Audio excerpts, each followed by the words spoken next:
Hi everyone, welcome to my channel. My name is Angelique and I'm an 18-year-old mom to my son Ashton Gage. He's a year and a half old. And I basically made this channel to share my story, vlog, hopefully help other moms out there, or if you just want to follow my journey as a single teen mom. So today I'm going to be telling my story, my pregnancy story, and just my journey as a mom for the past year and a half. So I'm just gonna get right into it, and if I'm looking down a lot, it's because I have an iPad with notes. I actually filmed this last night around 2 a.m. and I'm refilming it just because I didn't like how it came out. I left out a lot of stuff, so let's hope that this one goes a lot better. So basically, I got pregnant at the very end of my sophomore year. It was actually the last day of school for me, and I met my baby's father when I was a freshman, or actually before my freshman year, the summer before.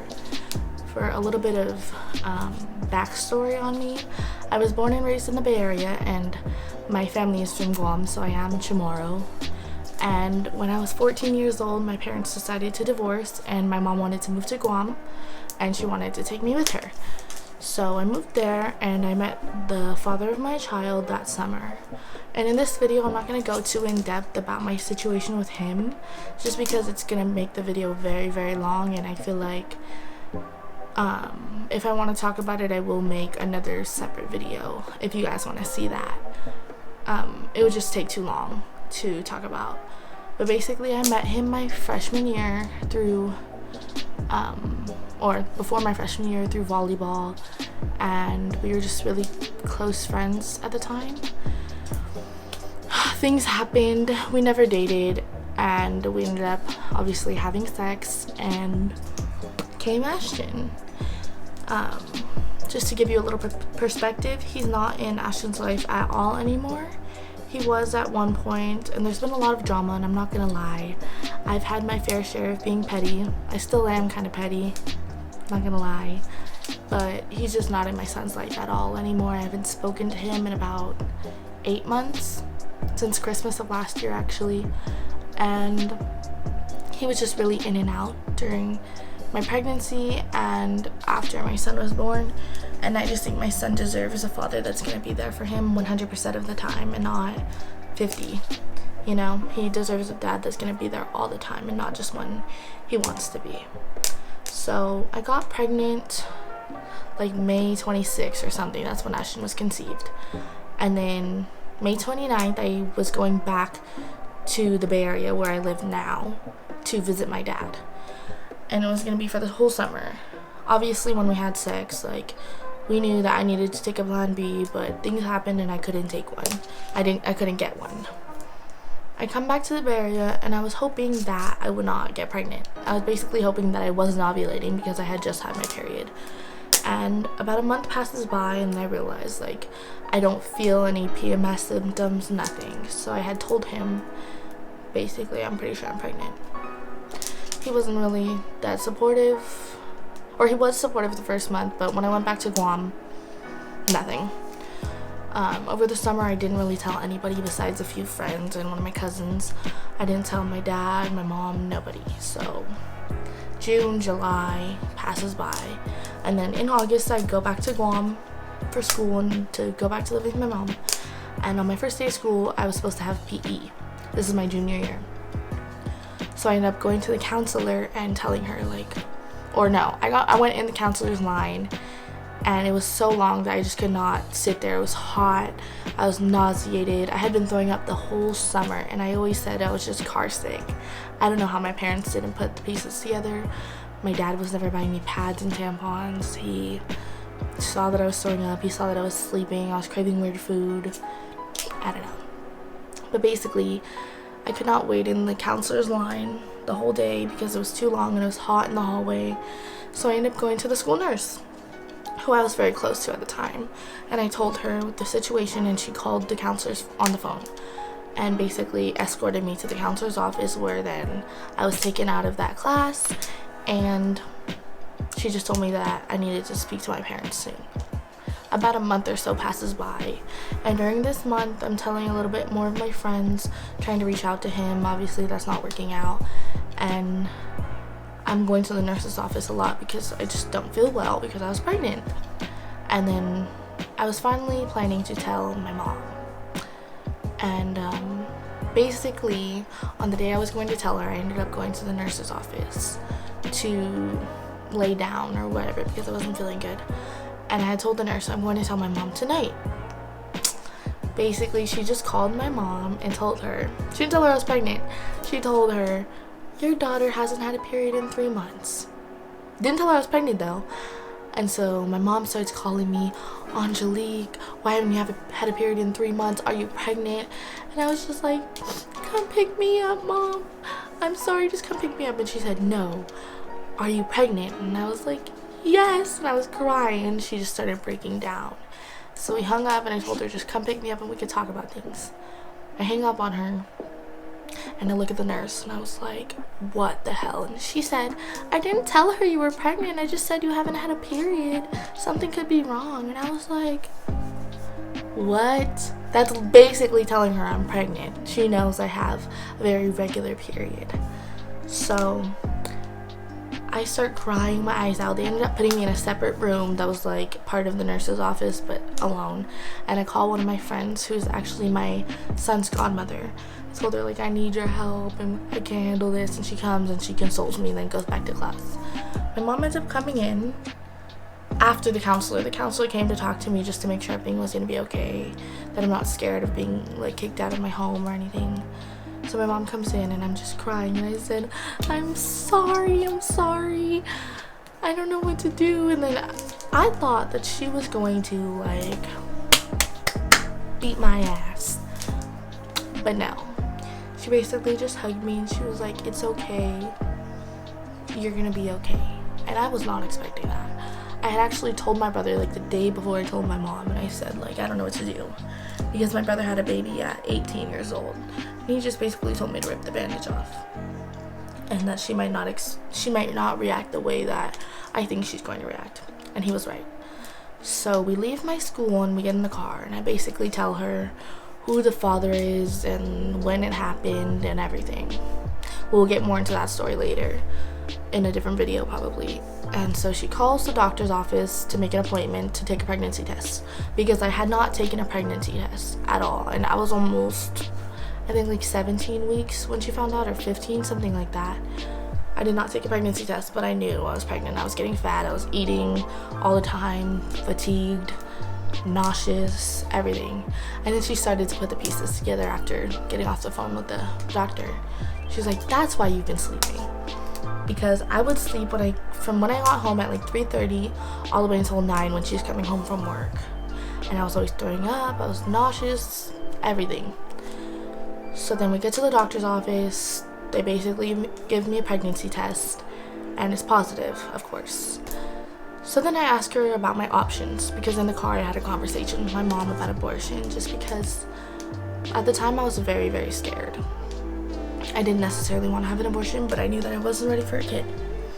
And the doctor, basically, after I asked about my options, she looked me dead in the eyes, I kid you not, and said, I'm pro-life. What? I do not care if you're pro-life. And as a doctor, you should not be saying that at all. It wasn't a religious place, so I don't understand why she said that to me, and to this day that irks me, but I was too emotional at the time to say anything back to her. So eventually she gives me a paper for the women's clinic. We leave, and in the car ride home, my mom asked me, do you want an abortion? And I said yes. And she asked me why, because she knows people who have gotten an abortion, and she said why. So I told her, I don't want to be an embarrassment to our family. 1, I don't have money to support a child. 2, I don't want to be a single mom. 3, and I'm still a child. How am I going to raise one? But most of all, like, I don't have money, and I don't want to be a burden or an embarrassment. She told me, money is not a problem. You don't want to get an abortion and regret it for the rest of your life. If you can see yourself raising this baby, then do not abort it, because you'll regret it. And I thought about that too. I had been researching a lot over the summer, watching people's stories just like this one, and I decided not to get an abortion. And we actually ended up getting really excited for the baby really fast, like within that night. She was very, very supportive, and she is my rock to this day. So Mom, if you're watching, thank you. I ended up telling more friends, and they were very supportive. And in Guam, you wear like a little pin. I'll probably insert a picture of me wearing one. And I think it's Saint Gerard. It's a patron saint of expecting mothers and children, I believe. And so that's kind of how everybody knew I was pregnant if they didn't ask me. So people started to ask who the father is, and like, how did it happen? Were we dating? Whatever. And it's hard when you live on an island so small. It's like a quarter of Hawaii, if that. It's hard to keep it a secret, especially being that his parents did not know, his grandma did not know at first until my mom told her. And it was depressing for people that looked me in the eyes and asked me that, and I would have to tell them that I'm not speaking to him. And it was the hardest thing I've ever been through in my entire life. And I think any woman who has gone through a pregnancy alone can relate to that. It's very depressing. It's like getting out of a relationship and then having their picture plastered over every single wall you walk by when you're carrying their child, obviously. And I would cry and cry and cry. And I wasn't always, that into praying. I'm religious, but I never prayed a lot. But when I was pregnant, I would just pray and beg God to make him support me, beg God to let him want to be a dad, and beg God just to get me out of that mess. I was so depressed. I would just cry my eyes out. I was not understanding why me, So time passes by, and my friends are very supportive, my family's very supportive. It was just he was not supportive. I find out that is a boy, and I was very, very happy. Christmas time comes around. I'm already starting to buy stuff for the baby, and at the time I was not working a real job. Actually, I started working a real job on Black Friday. I was working at a dress store, but prior to that I was selling stuff at school. I was selling cupcakes, like fried rice, chicken Kellogg's wraps, which is basically kind of like ceviche but in a tortilla, brownies, everything. And I feel like a lot of people bought from me because they felt bad. So if you went to school with me and you bought from me, thank you, because I would make bank from that. There's a lot of other people who sold food, but I feel like people bought from me because they knew I was going to be a single mom. I'd go around like, support my baby, or I have to pay for this ultrasound, support me. And it actually worked out pretty well. That's how I was able to buy a lot of his stuff, as well as the help of my parents. But then I got a job at a bridal shop at the end of November. I worked that pretty much up until I was about to give birth, and I did not have a baby shower. I didn't want a baby shower, I feel like, because I was embarrassed that his father was around. I didn't want people to come to this baby shower and ask where's his dad. And that I regret. I really regret not enjoying my pregnancy because I was so depressed about being a single mom. I was depressed about what's gonna happen to my son without a father. I didn't take maternity pictures, and that really sucked.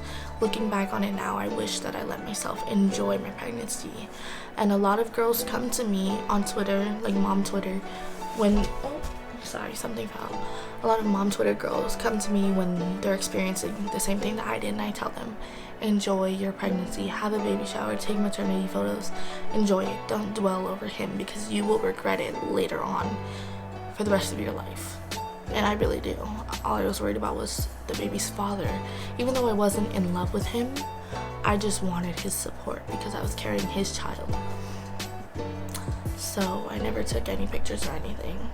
Didn't have a baby shower. I bought everything either with my own money or with the help of my parents or my friends.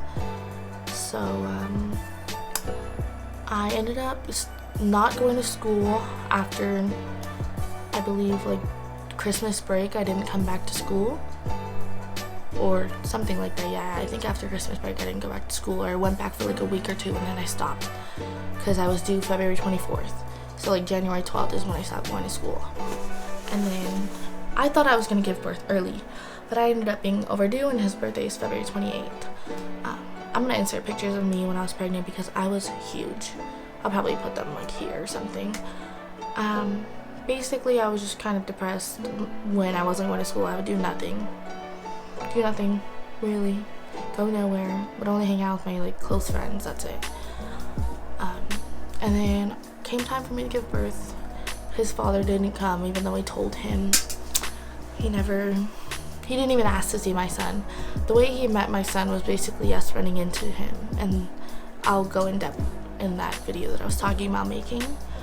But that was very depressing. The first week especially, I had very bad postpartum depression. It was hard for me to connect to him because I was just so depressed, especially with all my hormones changing, and I was so worried about what I was gonna do being a single mom. How was I gonna raise him alone? What was I gonna tell him in the future when he asked about his dad? And it's hard. I ended up having to get on antidepressants for my PPD. And honestly, he's the biggest blessing I've ever had in my entire life. I'm gonna insert pictures of him as well. And since then, it's been hard. Every day, you know, with his dad being in and out, I've always been depressed. I'm still on anxiety and depression medicine to this day. Not necessarily for PPD, but just in general. And it's been hard, but I can tell you that it's worth it. All the pain is worth it. I would go through it again if it meant that I would get Ashton again.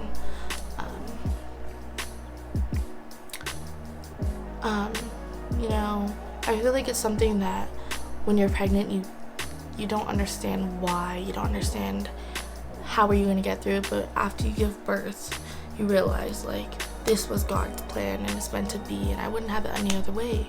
Every day when I come home from work and my son comes, mama, mama, and he's wanting me to carry him and hug him, it's worth it.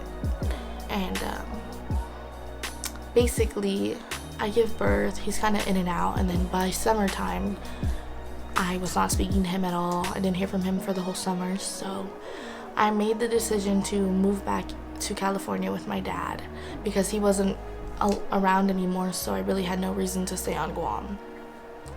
I come back, and actually after I left, he messaged me this sub story as to why he wants to be in Ashton's life, this and that. He was really in and out. He would rarely call. He would text every now and then, and by Christmas time it was just bad. Christmas, we had a big fight, and I have not heard from him since. Now he's busy doing other things, but you know, I think that my son is better off without him. If he can't take it upon himself to grow up and make my son a first priority, then he's better off. One day, hopefully, God will bless us with a man that loves him and will treat him as his own. So I pray. Not that I need a man, but it would be nice. And I think a big struggle I'm still going through is just in general doing everything alone. I do have help from my dad and my brother, but it's hard when I come home from work and he's still awake and he won't sleep and I'm just exhausted. Or when I have to get ready for work and I can't because he's running around getting into things. Or just having a day to myself, you know. If I want to relax, I can't. But in the end, it is worth it. It is just very, very draining. But now I'm actually going to be moving back to Guam in about 3.5 weeks. And that's why I decided to make this video now. I've been talking about this for probably a year or two. Since I was pregnant, I've been talking about making this video.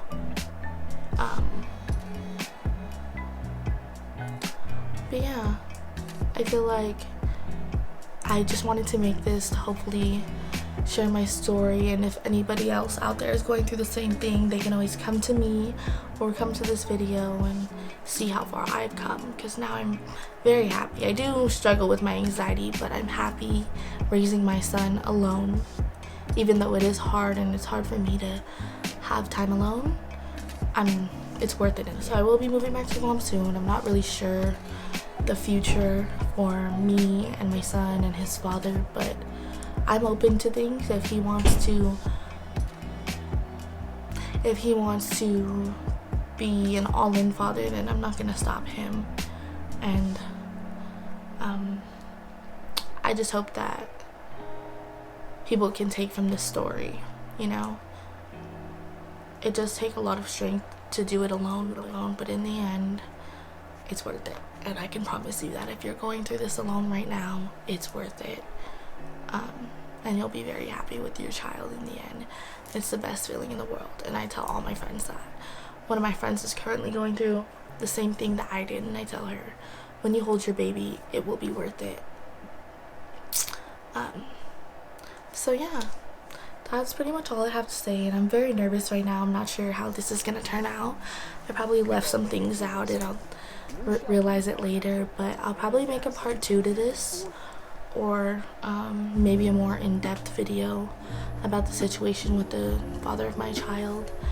But I just did want to share this story and start my channel before I move back to Guam, so I can vlog that experience, and I can vlog the next couple weeks leading up to that. And I just want to thank everyone for watching. Don't forget to like and subscribe and follow me on all my socials. I'm going to link them down below.